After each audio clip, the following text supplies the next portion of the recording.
You're listening to the Worldwide Freedom Broadcast Network. With studios in Eager, Arizona, broadcasting on satellite GE1, transponder 7, 7.56 audio, and over 700 FM stations across the nation and around the world.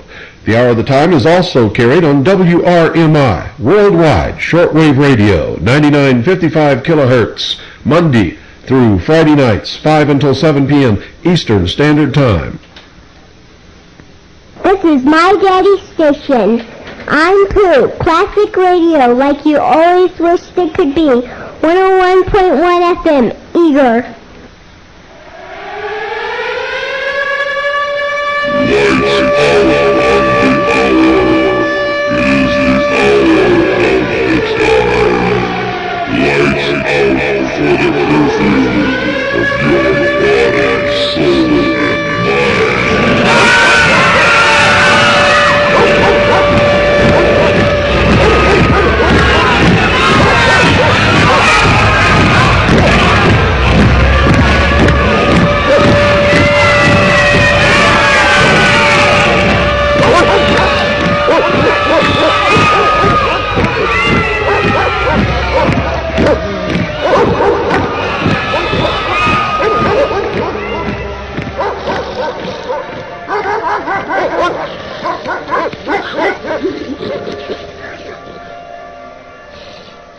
You're listening to the Hour of the Time. I'm William Cooper. Ladies and gentlemen, make sure you have pen and paper as always by your side. Make sure that you remember my admonition. Listen to everyone. Read everything. Believe absolutely nothing unless you can prove it in your own research, your own investigation, in your own right. Now when I say listen to everyone, read everything, believe nothing, from no one, from no source, unless you can prove it in your own research. I mean including me, including your mother, including your preacher, your priest, your neighbor, your husband, your wife. This is the age of deception.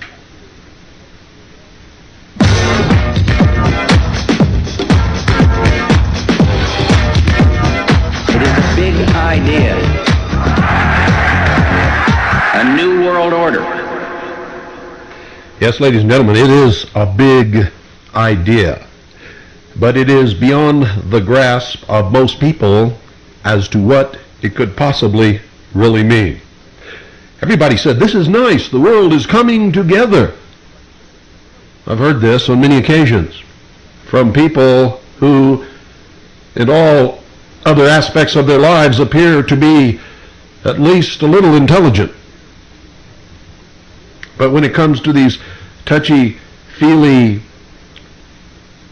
fuzzy, emotional, liberal BS, it appears that their brain just drains right down into their shoes and stays there for a while. How in the world can anybody say that the New World Order, or one world government, or world federalism, or the New World Economic Order, I don't care which term you use, it all boils down to the same mistaken conclusion, when there is absolutely, ladies and gentlemen, nothing for you to base those feelings upon. For instance, here in the United States of America, we have a Constitution. This Constitution guarantees us a Republican form of government. Now, never mind the fact that the Constitution is in the process of being subverted. And a lot of what the Constitution limits government to is being ignored, and many of the rights protected by the Constitution for the American people have already been stripped from us and thrown in the trash can. Never mind that, let's look at the document itself. It is a document that tells us exactly what type of government we are supposed to have. It is, in fact, the supreme law of the land. Now, supreme law of the land means that it is the final word on any subject. It is the government, ladies and gentlemen, or at least what the government is supposed to be. We can read that document, the Bill of Rights, and the articles in amendment thereto, and we can see exactly what our government is supposed to be. We can see what powers have been granted to government, how those powers have been limited. We can see what powers have been granted to the states, or because they have not been prohibited to the states, nor granted to the federal government, reside within the states, and if the states fail to exercise those powers or to claim those powers, then they lie with the people.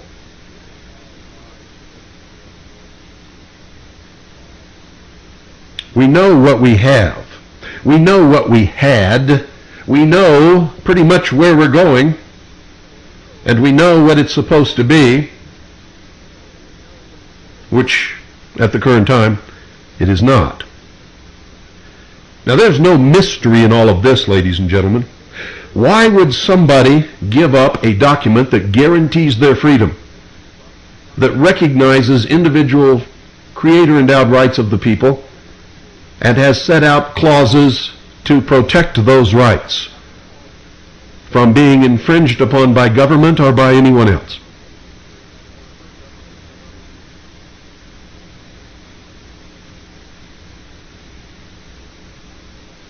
That limits the power of government, that creates opportunity. And in fact, was the document penned by our founders that for the first time in the history of the world ever truly set man free. Why would anybody give that up? For some vague promise of some undefined, unoutlined, unseen promise of some utopian world government that is supposed to guarantee your well-being. Everybody thinks that it will be some kind of wonderful dream come true, yet there is no evidence of that. The fact that it's going to be socialist tells us an awful lot about what is coming, doesn't it? How can we tell? Well, it's very simple, ladies and gentlemen. We look at the history of socialism. We look at every country on earth that has a socialist government. We look at the ultimate extension of socialism, which is communism. We read the writings of Karl Marx, Friedrich Engels, the writings of V.I. Lenin, Stalin, Trotsky. We look at the great socialist experiment that was the Soviet Union. We can venture southward from our southern border to Cuba, and we can see how that has worked. And so we know that the great socialist dream is nothing but a lie.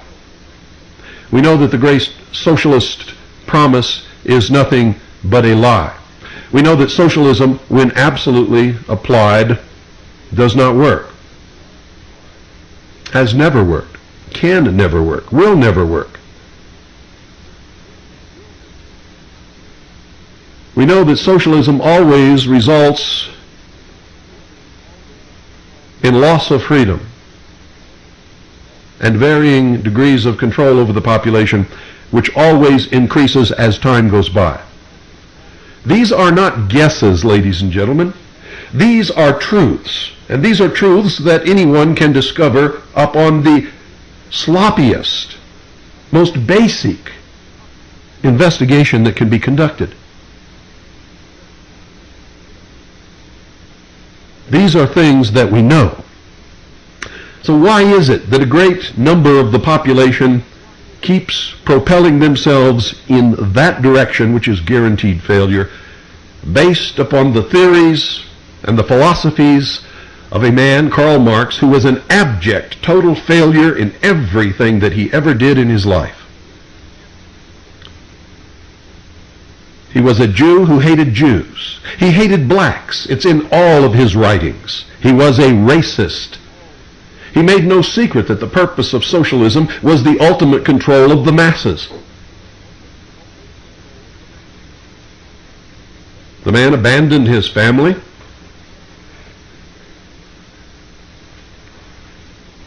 couldn't write very well. Most of his ideas and writings were abject and obvious plagiarisms from Friedrich Engels, who also supported him because he was not able to support himself. Karl Marx never made a nickel in his life. He was a parasite. And maybe that's why his system of socialism so appealed to him. You see, it is a religion for victims. Socialism, ladies and gentlemen, is a religion for victims. And without a victim class, socialism cannot exist.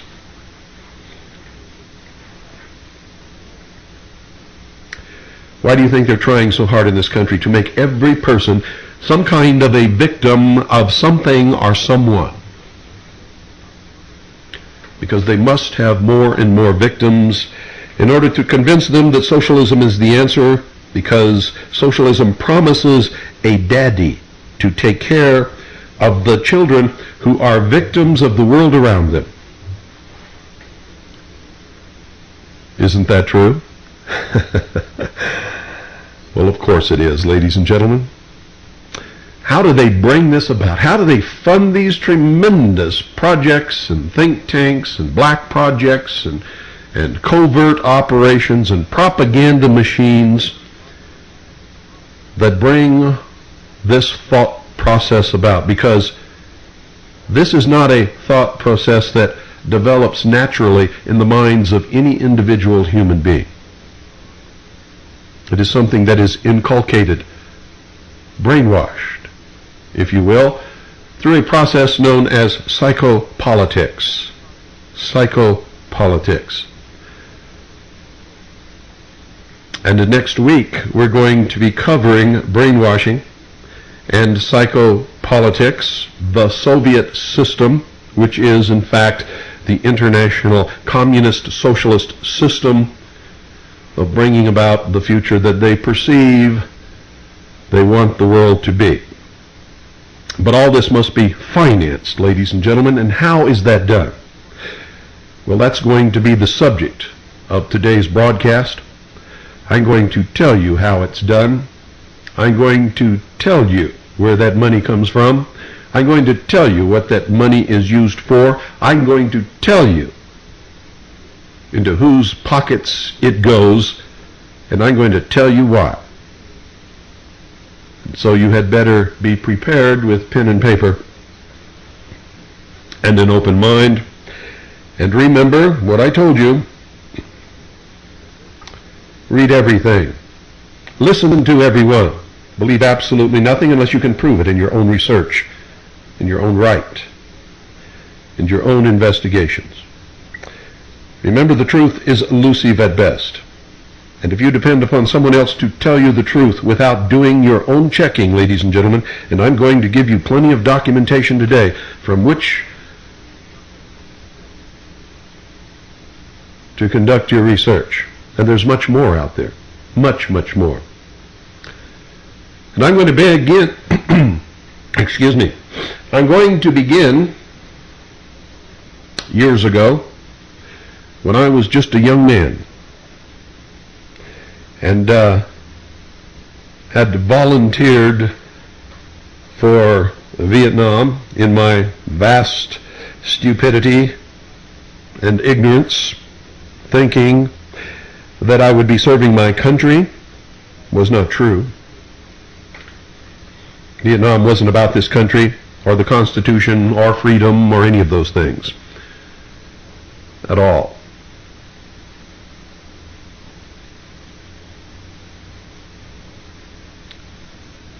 I received orders, ladies and gentlemen, to report to the United States Naval Security and Intelligence School on Coronado Island at San Diego, which I did. While there, I was trained for many things.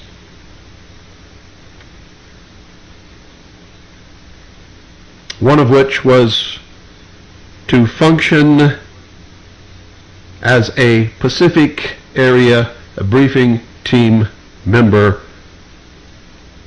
as a member of the Office of Naval Intelligence. I was trained on external and internal security procedures. I filled out all the paperwork that was necessary for me to receive the highest security clearances that could be obtained. I went to special schools for booby trap identification and disarming. And then, for some strange reason, after all of that specialized training, I was sent to Vietnam to a place called Camp Carter, which was the headquarters of Naval Security and Intelligence in I Corps. At Camp Carter, I was invited into the commanding officer's quarters, and he asked me, "Cooper, how would you like to command a patrol boat?" Well, ladies and gentlemen, it's not every day that an enlisted man in the United States Navy is offered the command of a combat vessel in wartime. And so I did not hesitate at all. I said, "Captain, I would love to command a patrol boat, although I'm not sure that I have any of the qualifications that would be necessary for me to do such a thing." He told me not to worry about it and dismissed me. And within a couple of days I received orders to report to the Da Nang Harbor Patrol commanding officer, and I did that. And I was told by him that I was going to be given command of a 45-foot picket boat. I had no idea what he was talking about. Never seen a picket boat in my life, didn't even know what one looked like. He said a load of them had just come in on a freighter, and they were moored to a buoy beside the Harbor Patrol Pier, and that I was to go down and go through all of those boats and take my pick of the one that I wanted. So I did that. I went through all the boats and I picked the very best boat that was in the best shape, that needed the less maintenance and preparation for combat duty. And then I began to select a crew. Well, I served as a patrol boat captain with this picket boat in the Da Nang Harbor, which mainly was maintaining the security of the ships moored or anchored in the harbor, offloading, loading supplies for the war effort. And this picket boat was really something, ladies and gentlemen. I really had enough weapons and ammunition to do just about anything that needed to be done, anywhere that it needed to be done. And then later was transferred up to Qua Viet near the DMZ, where I served again as a patrol boat captain, only this time as on a river, with the Dong Ha River Security Group, which was another branch of Naval Security and Intelligence, as was the Da Nang Harbor Patrol. And up there, we participated in combat on a nightly basis. And that's no exaggeration at all. Every night, 1 or 2, sometimes 3 or 4 boats on the river came under fire or brought the enemy under fire, and we participated in combat actions. While there, I earned the Naval Commendation Medal and the Naval Achievement Medal, both with the V for Valor.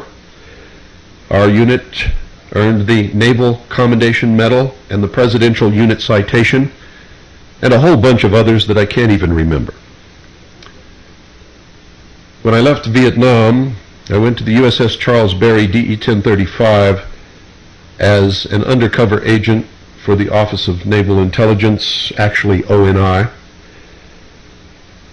And when I had uncovered what I was sent to uncover and made the arrest that I was instructed to make, I was then transferred to the Commander-in-Chief of the United States Pacific Fleet and assigned to the intelligence briefing team. At that time, I was a second-class petty officer. And when I was on watch, I was the petty officer in charge of the command center.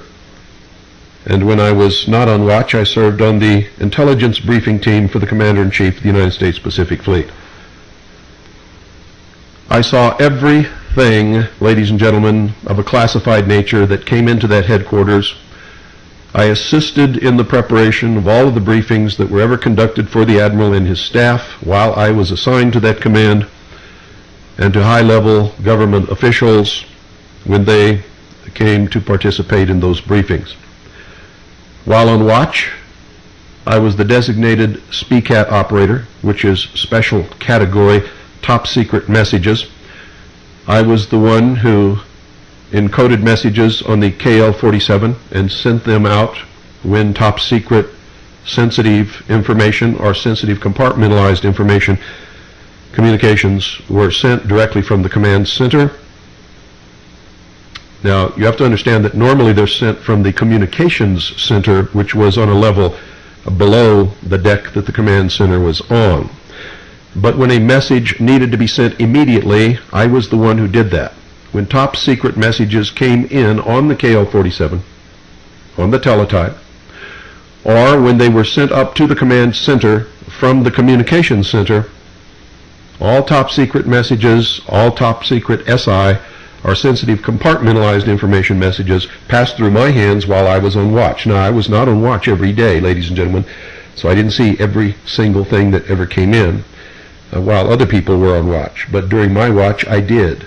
And as a member of the intelligence briefing team, I had access eventually to almost everything that ever happened that the Admiral needed to know while I was attached to that command.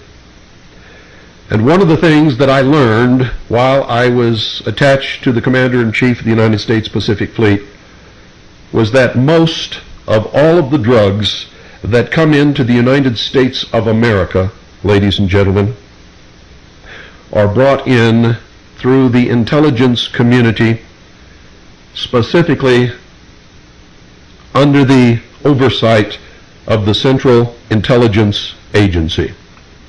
I learned that these operations had been set up in the early 50s in order to fund black projects and intelligence operations that could not be allowed to come under the oversight of anyone in government or of the Congress. And that in order to bring about a peaceful world under the United Nations, vast amounts of money were needed for propaganda efforts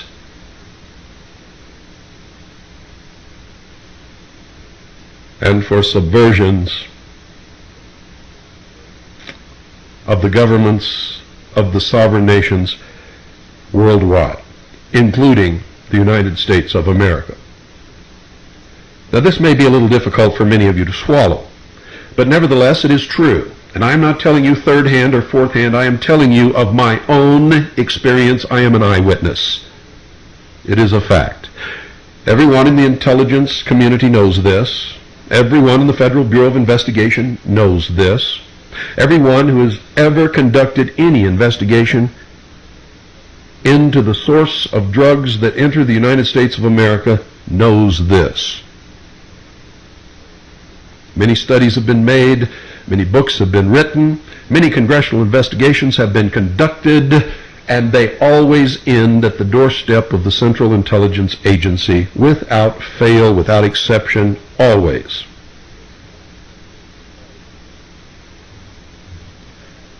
Now I want you all to close your eyes. Everyone listening to this broadcast, close your eyes right now. I'm going to give you a little simple demonstration in common sense.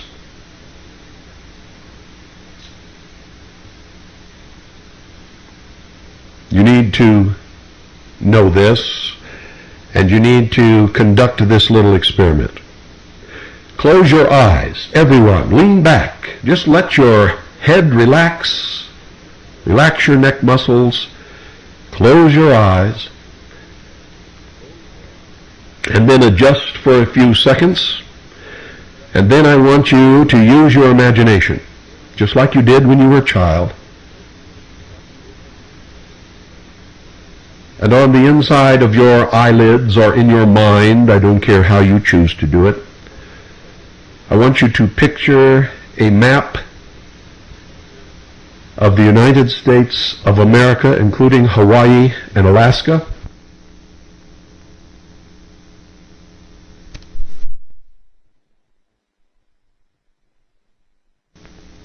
People who never had anything to do with alcohol began to manufacture alcohol in their bathtubs because they could make a quick profit from it. It created a huge organized crime network that we have not rid ourselves of to this very day, that did not exist before Prohibition was created. And the drug war is doing exactly the same thing. What happened when Prohibition was done away with? The drinking of alcohol went down, ladies and gentlemen. Organized crime lost its biggest source of revenue. Speakeasies and honky-tonk joints all over the place went out of business.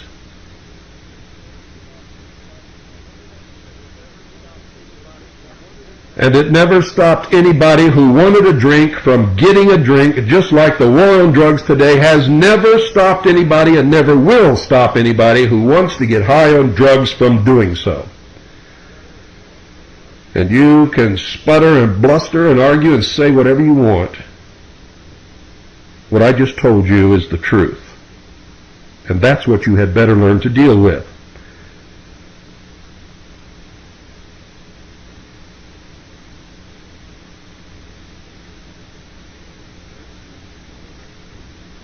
In 1989, Parents for a Drug-Free America was forced to acknowledge that it had been using footage of the brainwaves of a person in a coma to represent those of a person under the influence of marijuana.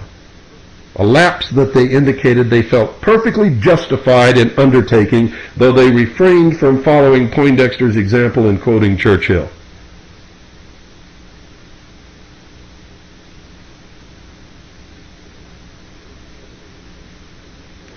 During the campaign to reinstitute Prohibition in Alaska, a DEA officer claimed at a meeting in Anchorage that no one ever died from tobacco use.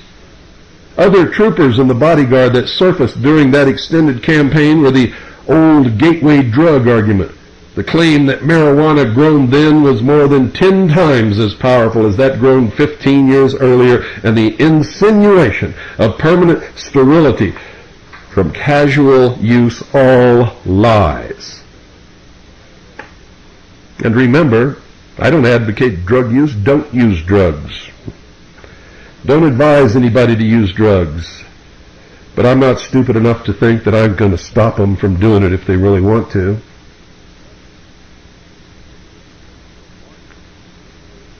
Because if the largest police state ever created in the history of the world, that has imprisoned more people in the history of the world than any other country in the history of the world per capita, can't stop them, who am I to think that I can do it?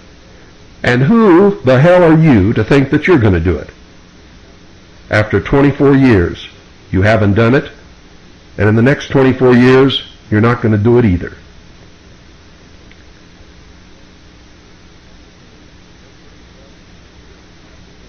Every major episode of drug hysteria in this country, ladies and gentlemen, has been manufactured through the adroit use of lies and propaganda, combined with appeals to fear and racism to divide the nation, to create a crime wave that should never have existed for crimes that are not crimes at all, in order to enslave a certain segment of the population, in order to manipulate them so that another segment of the population will consent to give up their rights endowed by their Creator upon birth and protected by their Constitution, so that they can bring about the utopian socialist world, utopian BS lie. Many of you go along with it. Most people don't really think at all. They follow the lead of others who have done the thinking for them and are manipulating them and deceiving them into the world that they want, not the world that we want or that you want. You don't even know where you're going. At the turn of the century, folks, lurid stories of opium fiends and dens of iniquity, illustrated with drawings of slimy Orientals helping disrobe an innocent-looking Caucasian woman, helped lead to the passage of the first United States anti-drug legislation, which was the Harrison Act in 1914. The headlines of the time linked cocaine usage with race riots, while New York police blamed no less than 60% of all violent crime on the use of the drug and proposed deporters users to addict farms, and then these very same police officers, mayors, city councilmen, legislators, governors, and distinguished citizens sat around the drugstore counter drinking their dosage of cocaine in their bottle of Coca-Cola.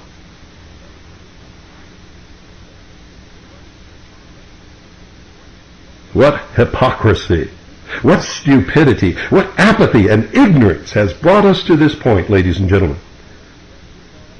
God gave us a brain. And like Rush Limbaugh, most of us choose to sit on it, or tie it behind our back, or whatever it is that he does with half his brain.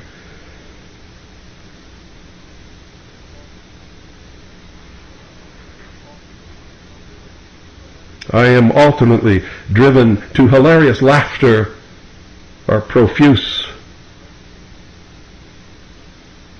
tears over this.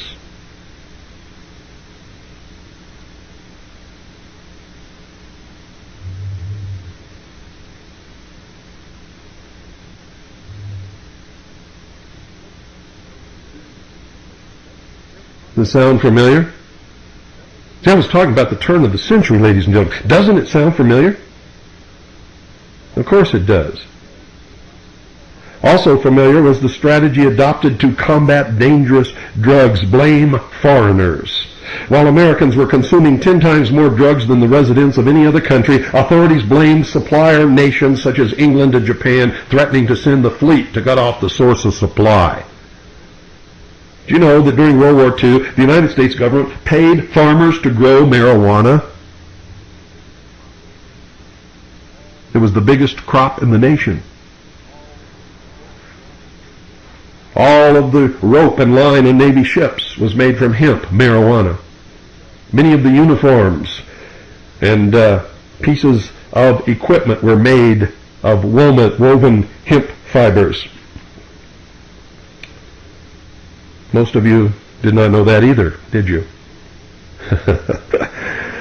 Amazing, isn't it? Just absolutely amazing. You know that in many parts of America, huge, vast amounts of marijuana grows wild, because during the war, that's where they had the marijuana crops. And they just can't get rid of the seeds. They just keep falling out and growing again. Now, who do we blame? Colombian drug lords. Are you kidding me? You guys really buying this story?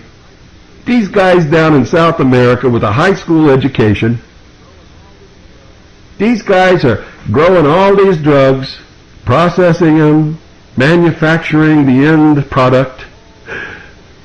They're transporting it all to the United States of America, and they have this brilliant, genius, logistic supply line that takes these drugs to every city, country, and village in America, and they're able to provide protection for this supply line and all of their people. And they're getting all of these billions upon billions upon billions upon billions of dollars. Are you nuts or what? How stupid can you be to believe that silly story? There's not even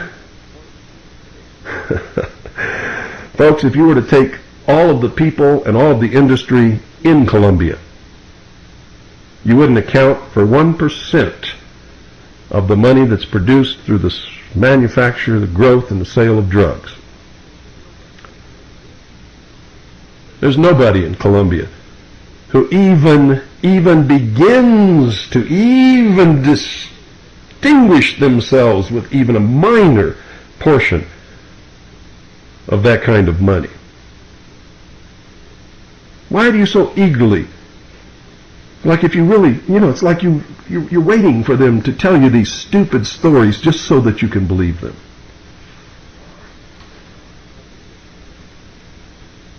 Or have we just sunk into the depths and degradation of insanity?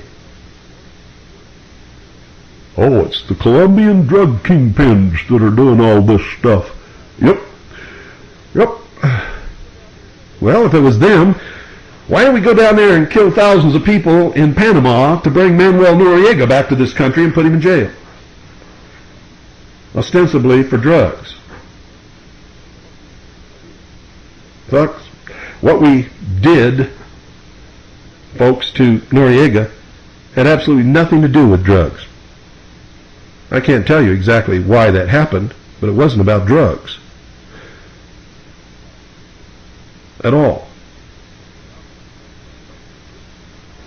He obviously did something that made Bush real mad. That's for sure. And by the way, I predicted the invasion of Panama just 3 days before it happened. Told the world in a broadcast of the Alan Handelman show when I was a guest that within 2 weeks we would invade Panama. 3 days later we did. I'm not going to tell you how I knew, because anybody who had any brains and had ears and was listening could have made the same prediction.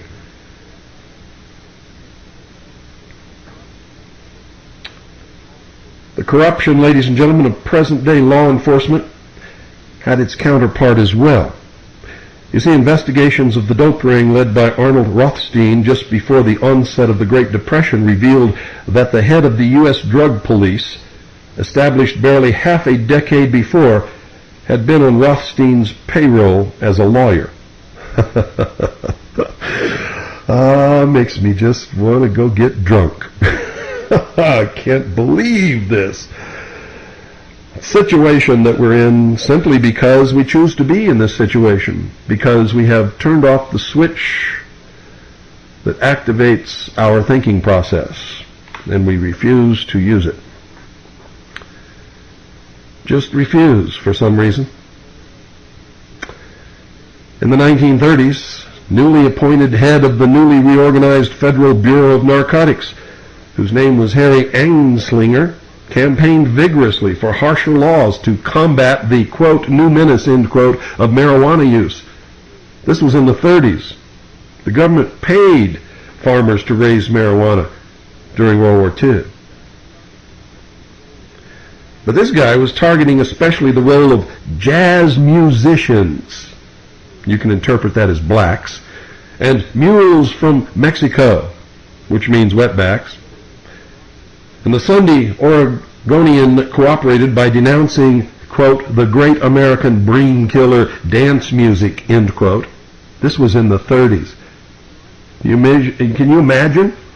You know, I play music from the 30s all the time, and everybody says, oh, that's old stuff. It's not, some people appreciate it, like me. Brain killer music, they called it. While much of the media, when not recirculating fanciful stories about muggles, orgies leading to death, waxed by terms sentimentally protective, dragging the children down with dope, and sternly censorious Hollywood actress nabbed with dope, her film career now closed by death stories. All total BS, lies, crap, crapola. Pablum for babies who don't know how to think yet. The hysteria, ladies and gentlemen, drummed up by Anslinger succeeded in thwarting the movement to repeal the Harrison Act on the grounds that it was doing more harm than good, and led instead to the passage of the Marijuana Tax Act, which placed a prohibitive tax on the possession of hemp, and thus succeeded in outlawing constitutionally protected private behavior while being promoted ostensibly as a revenue enhancer. And to this day, ladies and gentlemen, so you think that drugs are illegal, and you think that you cannot legally possess marijuana? I'm telling you that that's not true.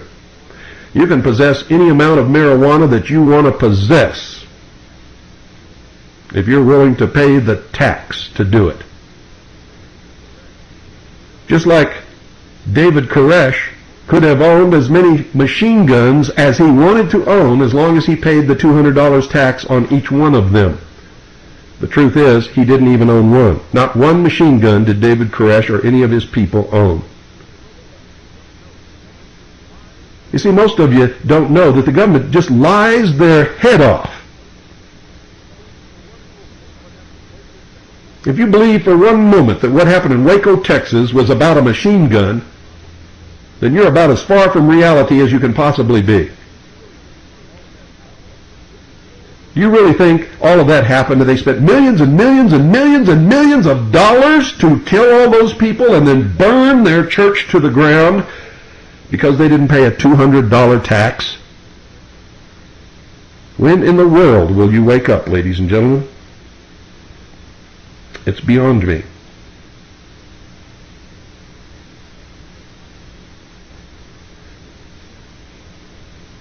Hemp, folks, not so incidentally, was poised at that time to revolutionize the paper and textile industries as a cheap decorticator had recently been introduced, allowing the highly pulpy plant to be fully utilized for the first time.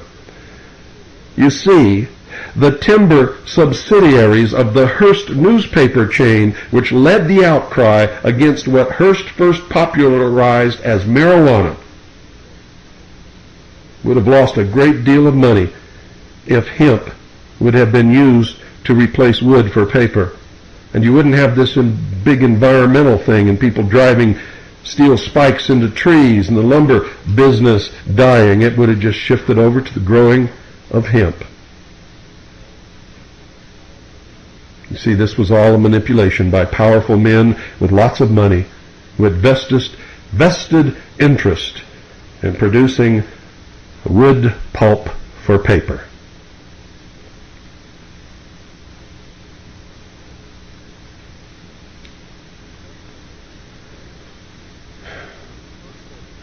Meanwhile, the DuPont Corporation, folks, had just patented a highly polluting sulfuric acid process for wood pulp paper. And they had just told its stockholders that this process would account for 80% of its pulp shipments over the next 50 years. DuPont's chief financial backer was President Hoover's Secretary of the Treasury, Andrew Mellon of the Mellon Bank. In his role as secretary, he was responsible for the appointment of Anslinger, who later married his niece. Thus, the threat of competition was removed through the power of the state, at the same time as a further tool of repression was added to the arsenal of the control lobby. Don't you feel just a little bit foolish? Same thing is happening today, folks. Even as the last veneer of constitutional protection of individual rights is stripped away, and the provisions of the Universal Declaration of Human Rights of the United Nations as a treaty, which they say is legally binding on every agent of the government in the United States, become a dead letter, all purportedly in order to stop the use of certain officially disapproved psychoactive substances. The marketing of other such substances, far more deadly, proceeds apace, not only under the benevolent eye of Big Brother, but with subsidies provided courtesy of Mr. and Mrs. John Q. Citizen. Can anybody tell me why it's legal for anybody to go buy a bottle of booze and get blasted out of their mind anytime they want to? or they can smoke cigarettes, cigarette after cigarette after cigarette after pack after pack after pack after pack after pack if they want to, which causes more problems, more deaths, more murders,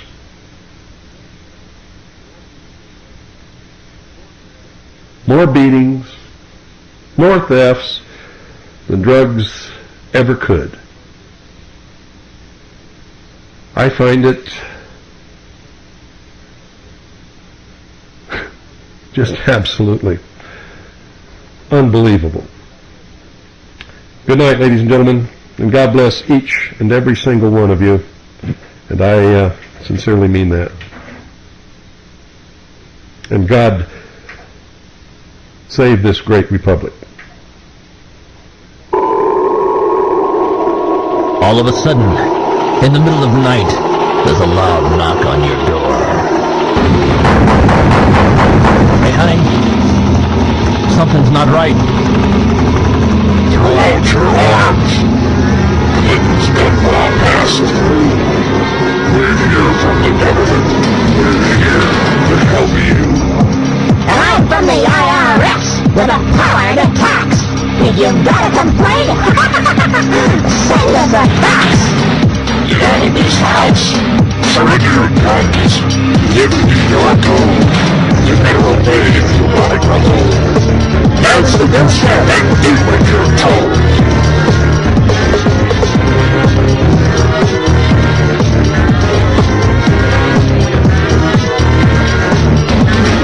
Hillary Shalala, Reno Janet Dyke, reading the words of General Albert Pike, demonic founder of the Ku Klux Klan, engineer of the Masonic Master Plan.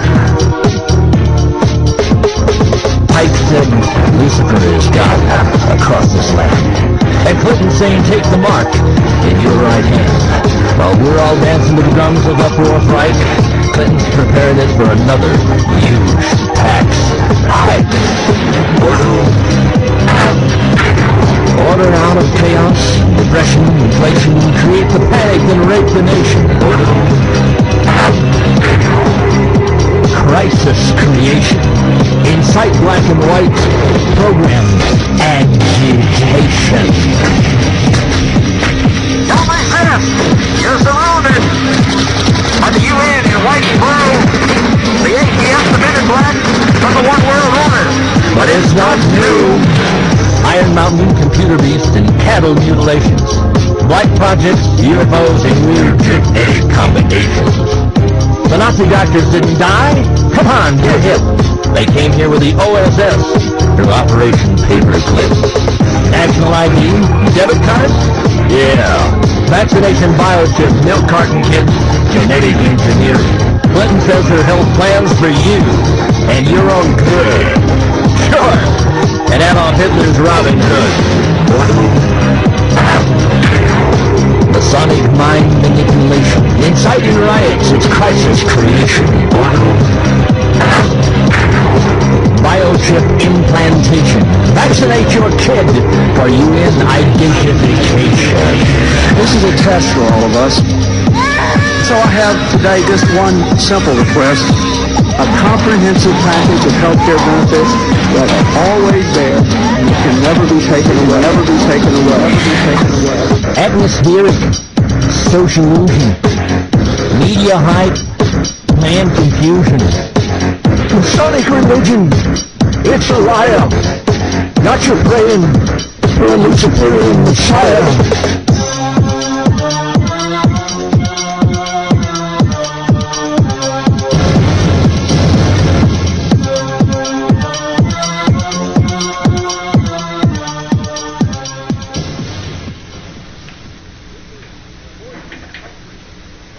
This is the voice of freedom.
You're listening to the Worldwide Freedom Radio Network with studios in Eager, Arizona, broadcasting on satellite GE1, transponder 7.56 audio, and over 700 FM stations across the nation and around the world. The Hour of the Time is also carried on WRMI, Worldwide Shortwave Radio, 9955 kilohertz, Monday through Friday nights, 5 until 7 p.m. Eastern Standard Time. If you're in the Springerville, Eager area, Antoinette is back. The food is hot. The plates are full. The atmosphere is fantastic. Don't miss it. Go eat tonight at Los Dos Molinos. You'll be glad that you did. You'll have a good time. And boy, will you be happy. This is my daddy's station. I'm Pooh. Classic radio like you always wished it could be. 101.1 FM, Eager. We now return you to All Oldies, Most of the Time. You know, somebody called us and said, you know, those tunes aren't old. They don't have anything to do with rock and roll.